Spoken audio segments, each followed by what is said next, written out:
that I really think that the story and the acting is the most important thing. I think the scares are actually less important than that.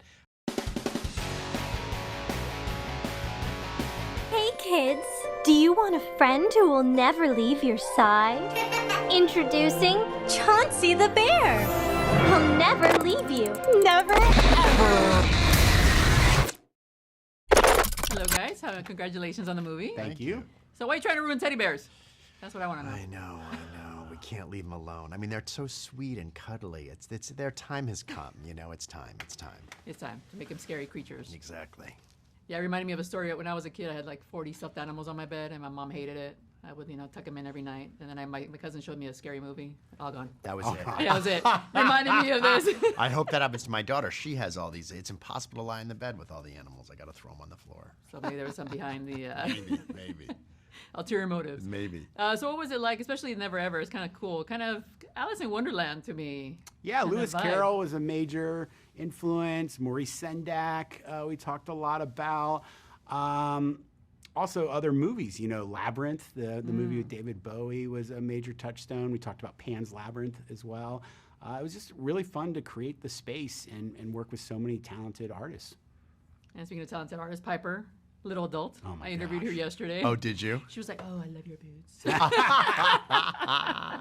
She does. I can see why they hired her. Yes, she's incredible. What a talent. I mean, we looked at hundreds and hundreds of actresses to play the role of Alice, and I started to despair. I was like, we're not going to find someone who can pull this off.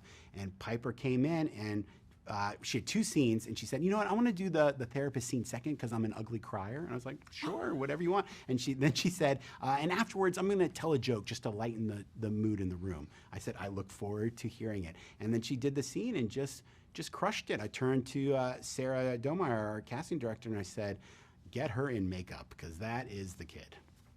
Especially because in the movie, she does his voice, and you're like, oh, damn. Yeah, no, Like she's a turn, right? she is next level. I mean, she is really. I think her career is only beginning, and we're going to be really amazed by what she does next. She's going to be telling directors how to do their job soon, right? Yeah. Any minute.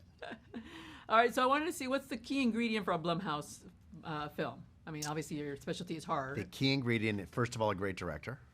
And I think the funny thing that people might be surprised for me to say is that I think that the story and the acting is the most important thing. I think the scares are actually less important than that. I think if you have a great story and a suspenseful story and acting so you believe the story, the horror is much more effective.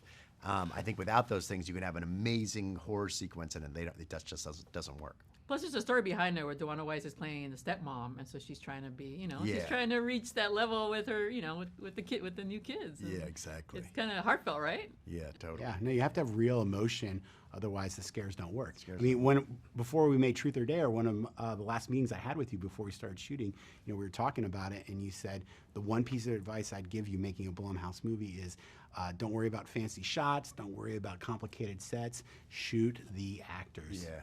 A lot of Jeff is really good about that, but there are, a lot of directors don't like actors, and so it's easy. It's much easier to shoot the stuff without the actors. When you're shooting water, the water doesn't talk back. It's not annoying. It'll do as many takes as possible, but that does not make a good movie. And how many looks did you get for Chauncey here?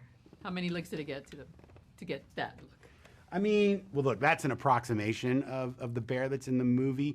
We spent a lot of time and money designing the bear. Spectral Motion, who does all the monsters for Guillermo del Toro and James Gunn. I've worked with them a couple times. They're the best in the business when it comes to creature effects. And we really invested the creative energy necessary to design something memorable, and I think we did it. Yeah, that's why you ruined teddy bears. Thank you very much. Thank you. Thank you.